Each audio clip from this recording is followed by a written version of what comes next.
Hi all, അസ്സലാമു അലൈക്കും. Welcome back to our channel. എന്തൊക്കെയുണ്ട് കൂട്ടുകാരെ വിശേഷം? എല്ലാവരും സുഖമായിട്ടിരിക്കുന്നല്ലോ അല്ലേ? അൽഹംദുലില്ലാ, ഞങ്ങളും സുഖമായിട്ടിരിക്കുന്നു. അപ്പോൾ നോമ്പൊക്കെ ഏകദേശം പകുതിയിലധികമായില്ലേ? എല്ലാവരും സന്തോഷത്തിലും റാഹത്തിലുമാണെന്ന് വിചാരിക്കുന്നു. അപ്പോൾ ഇന്നിപ്പോൾ എണ്ണയിലൊന്നും വറുത്ത് കോരാത്ത നല്ലൊരു അടിപൊളി സ്നാക്കിൻ്റെ റെസിപ്പി ആയിട്ടാണ് ഞാൻ വന്നിട്ടുള്ളത്. ഒരു വെറൈറ്റി ടേസ്റ്റാണ് ഇതിൻ്റെ ഫില്ലിങ്സിനൊക്കെ. അപ്പോൾ അതിനായിട്ട് ഞാനിതാ ഏകദേശം ഒരു 1/4 കിലോയിലും താഴെയായിട്ട് എല്ലില്ലാത്ത ചിക്കൻ എടുത്തിട്ടുണ്ട്. ഇനി അതിലേക്ക് ഇതാ 1 ടീസ്പൂൺ കാശ്മീരി മുളക് പൊടിയും, 1/4 ടീസ്പൂൺ മഞ്ഞൾപ്പൊടി, 1/4 ടീസ്പൂൺ ഗരം മസാലപ്പൊടി, 1/4 ടീസ്പൂൺ ചെറിയ ജീരകത്തിൻ്റെ പൊടി, 1/2 ടീസ്പൂൺ കുരുമുളക് പൊടി, അതുപോലെ തന്നെ 1 ടീസ്പൂൺ തന്തൂരി മസാലയും, അതുപോലെ തന്നെ 1 ടീസ്പൂൺ ഒറിഗാനോയും കൂടെ ചേർത്ത് കൊടുത്തിട്ടുണ്ട്. പിന്നെ അതുപോലെ 1 ടേബിൾ സ്പൂൺ തൈര്, ആവശ്യത്തിന് ഉപ്പും കൂടെ ചേർത്ത് കൊടുക്കുക. എന്നിട്ട് നന്നായിട്ടൊന്ന് കുഴച്ചെടുക്കുക കേട്ടോ. ഇനി ഒരു 15 മിനിറ്റ് റെസ്റ്റ് ചെയ്യാനായിട്ട് മാറ്റി വയ്ക്കുക. 15 മിനിറ്റിന് ശേഷം ഞാനിതാ ഇതുപോലെ ഒരു പാൻ എടുത്തിട്ട് അതിലേക്ക് കുറച്ച് ഓയിൽ ഒഴിച്ച് കൊടുക്കുന്നുണ്ട്. ഒരുപാട് ഓയിലൊന്നും വേണ്ട കേട്ടോ, വളരെ കുറച്ച് മതിയാവും. എന്നിട്ട് ഓയിലൊന്ന് ചൂടായതിനു ശേഷം നമുക്കിതാ മസാല പുരട്ടി വെച്ച ചിക്കൻ ഇതിലേക്ക് ഇട്ട് കൊടുക്കണം. പെട്ടെന്ന് തന്നെ വെന്ത് കിട്ടും, കാരണം ചെറിയ പീസല്ലേ. നമുക്ക് ഈ ചൂടുകാലത്തൊക്കെ കഴിയണതും എണ്ണയിൽ പൊരിക്കാത്ത സ്നാക്സാണ് കേട്ടോ നല്ലത്. പക്ഷേ സ്നാക്സ് കഴിയുന്നതും ഒഴിവാക്കുക. എന്നാലും നമുക്ക് നോമ്പ് തുറക്കുന്ന സമയത്ത് ജ്യൂസിൻ്റെ കൂടെ ഒരു സ്നാക്കെങ്കിലും ഇല്ലെങ്കിൽ എന്താ പറയുക, ഒരു സുഖം ഉണ്ടാവില്ലല്ലേ, പ്രത്യേകിച്ച് മക്കളൊക്കെ ഉള്ള വീട്ടിലാകുമ്പോൾ. അങ്ങനെ നമ്മുടെ ചിക്കനൊക്കെ ഫ്രൈ ചെയ്തിട്ട് ഞാൻ മാറ്റി വെച്ചിട്ടുണ്ട്. പിന്നെ അതുപോലെ തന്നെ ചിക്കൻ നന്നായിട്ട് ഫ്രൈ ആയതിനു ശേഷം ഞാൻ അതിലേക്ക് കുറച്ച് കണൽ വെച്ചിട്ട് ഓയിൽ ഒഴിച്ച് കൊടുത്തിട്ടുണ്ടായിരുന്നു കേട്ടോ, ഒരു സ്മോക്കി ഫ്ലേവർ കിട്ടാൻ വേണ്ടിയിട്ട്. അത് ഞാൻ വീഡിയോ ഓണാക്കാൻ മറന്നു പോയി എന്നാണ് എനിക്ക് തോന്നുന്നത്. ഞാൻ എടുത്തിട്ടുണ്ടായിരുന്നു, പക്ഷേ പിന്നെ നോക്കിയപ്പോൾ കാണുന്നില്ല. അങ്ങനെ ഇനിയിപ്പോൾ ഞാൻ ചിക്കൻ മാറ്റിയ അതേ പാനിലേക്ക് വളരെ കുറച്ച് ഓയിലും കൂടെ ചേർത്തിട്ട് അതിലേക്ക് ആദ്യം ഇഞ്ചി വെളുത്തുള്ളി ചെറുതായിട്ടൊന്ന് ചോപ്പ് ചെയ്ത് ഇട്ട് കൊടുക്കുക. അതിൻ്റെ പച്ചമണം മാറിയതിന് ശേഷം ഒരു സവാള ചെറുതായിട്ട് കൊത്തി അരിഞ്ഞിട്ട് കൊടുക്കുക കേട്ടോ. അതിന് ശേഷം ഇതിലേക്ക് അതൊന്ന് ജസ്റ്റ് ഒന്ന് സോഫ്റ്റ് ആയാൽ മതി. ഇനി നമുക്ക് മസാലപ്പൊടികൾ ചേർത്ത് കൊടുക്കുക. ഒരു വളരെ കുറച്ച് മതിയാവും കേട്ടോ, അത് കാരണം അത്രയും മസാല ഉള്ളൂ. 1/4 ടീസ്പൂണിലും താഴെയിട്ട് നല്ല ജീരകപ്പൊടി, 1/4 ടീസ്പൂണിലും താഴെ മഞ്ഞൾപ്പൊടി, ഒക്കെ 1/4 ടീസ്പൂണിൻ്റെ താഴെ മതി മുളക് പൊടി, അതുപോലെ തന്നെ വളരെ കുറച്ച് തന്തൂരി മസാലയും കൂടെ ചേർത്തിട്ട് നന്നായിട്ടൊന്ന് മിക്സാക്കി കൊടുക്കുക.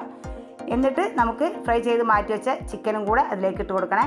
പിന്നെ അതുപോലെ തന്നെ അതിലേക്ക് 1 ടേബിൾ സ്പൂൺ ടൊമാറ്റോ സോസും കൂടെ ഒഴിച്ച് കൊടുത്തിട്ടുണ്ടായിരുന്നു. ഇനിയിപ്പോൾ നന്നായിട്ടൊന്ന് മിക്സാക്കിയതിന് ശേഷം നമുക്കിത് മാറ്റി വെക്കാം.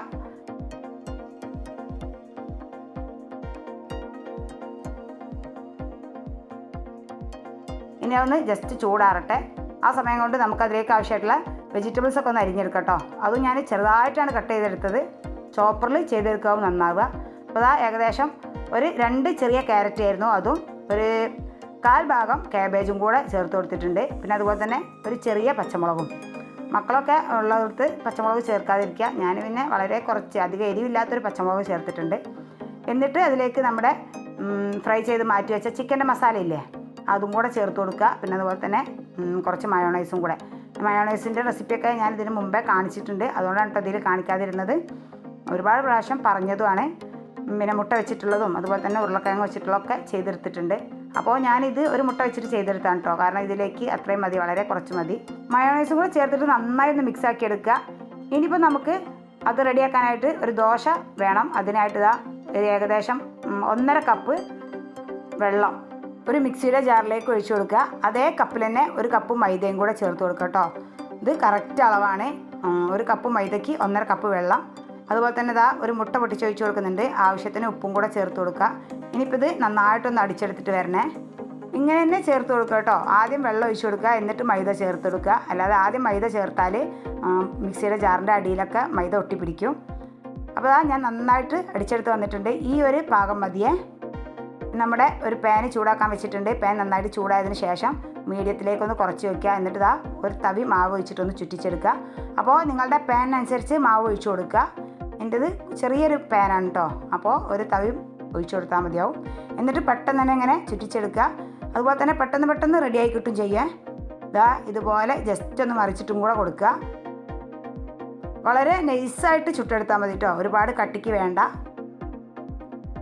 പിന്നെ പെട്ടെന്ന് തന്നെ നമുക്ക് റെഡിയായി കിട്ടും ചെയ്യും. അങ്ങനെ ഇനിയിപ്പോൾ നമ്മുടെ ആദ്യത്തെ ദോശ ഇവിടെ റെഡി ആയിട്ടുണ്ട്. ഇനി നമുക്ക് രണ്ടാമത്തത് ഒഴിച്ചു കൊടുക്കാം. അങ്ങനെ എല്ലാം നമുക്ക് റെഡിയാക്കി എടുക്കാം കേട്ടോ. ഇനി ഞാൻ ദോശയൊക്കെ ചുട്ടെടുത്തതിന് ശേഷം ഇനിതാ ഇതുപോലെ വീഡിയോയിൽ കാണുന്ന പോലെ ചെയ്തെടുക്കുക. ആദ്യം ഒരു ദോശ എടുത്തിട്ടുണ്ട്, അത് ഇതുപോലെ പകുതി വരെ കട്ട് ചെയ്യുക. ഇനി നമ്മുടെ ഫില്ലിംഗ് ഇല്ലേ അത് ഇതിലേക്ക് വെച്ച് കൊടുക്കുക. ഒരുപാട് കട്ടിക്ക് വെച്ച് കൊടുക്കണ്ട, വളരെ നൈസായിട്ട് വെച്ചാൽ മതി കേട്ടോ. ഒരുപാട് കട്ടിക്ക് വെച്ചാൽ നമുക്കിത് മടക്കിയെടുക്കാൻ പ്രയാസമാവും. പിന്നെ അതുപോലെ തന്നെ ഞാൻ 1 ടീസ്പൂൺ മൈദ ജസ്റ്റ് കുറച്ച് വെള്ളത്തിലൊന്ന് കലക്കിയെടുത്തിട്ടുണ്ട്. നമുക്കിതൊന്ന് ഒട്ടിച്ചെടുക്കാൻ വേണ്ടിയിട്ടാണ്. ഒരുപാട് ലൂസായിട്ടല്ല, ഇതുപോലെ ഒന്ന് കലക്കി വെച്ചിട്ടുണ്ട്. ഇനി നമുക്കിതാ കൈ വെച്ചിട്ടോ അല്ലെങ്കിൽ ബ്രഷ് വെച്ചിട്ടോ ഇതുപോലെ ഇതിൻ്റെ അരികോശത്തൊക്കെ ഒന്ന് മൈദ ആക്കി കൊടുക്കാം. എന്നിട്ട് നമ്മൾ കട്ട് ചെയ്ത ഭാഗത്ത് നിന്നും ഇതുപോലെ ഒന്ന് മടക്കിയെടുക്കുക കേട്ടോ.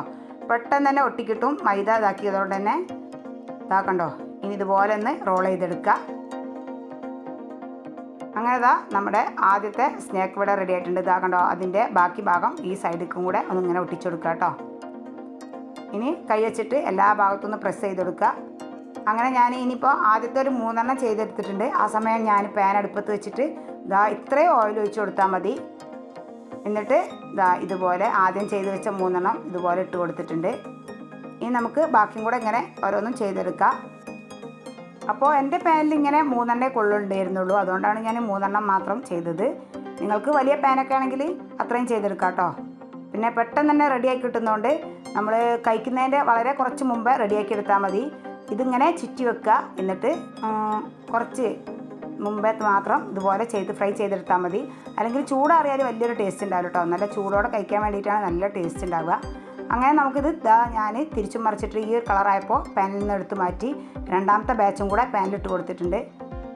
കണ്ടോ, നല്ല മൊരിച്ചിലുണ്ട് പുറം ഭാഗം, എന്നാൽ ഉൾഭാഗം നല്ല സോഫ്റ്റും. അതുപോലെ തന്നെ നമ്മളെന്നും ചെയ്തെടുക്കുന്ന മസാലയിൽ നിന്നും കുറച്ച് വ്യത്യസ്തമായിട്ടാണ് ഇന്ന് മസാല ചെയ്തെടുത്തത്. അപ്പോൾ നല്ല ടേസ്റ്റ് ഉണ്ടായിരുന്നു കേട്ടോ ഈ സ്നാക്കിന്. പിന്നെ അതുപോലെ തന്നെ നമ്മളെന്നും ഇങ്ങനെ എണ്ണക്കടികൾ ഉണ്ടാക്കുന്നതിന് പകരം ഇങ്ങനെ ആകുമ്പോൾ അതും ഒന്നും കൂടെ നല്ലതാണ്. നല്ല ടേസ്റ്റി ആയിട്ടുള്ളൊരു ഫില്ലിംഗ് ആണ് കേട്ടോ ഇത്. ഒരിക്കലെങ്കിലും ചെയ്ത് നോക്കുക. അപ്പോൾ എൻ്റെ വീഡിയോ ഇത്രയേ ഉള്ളൂ.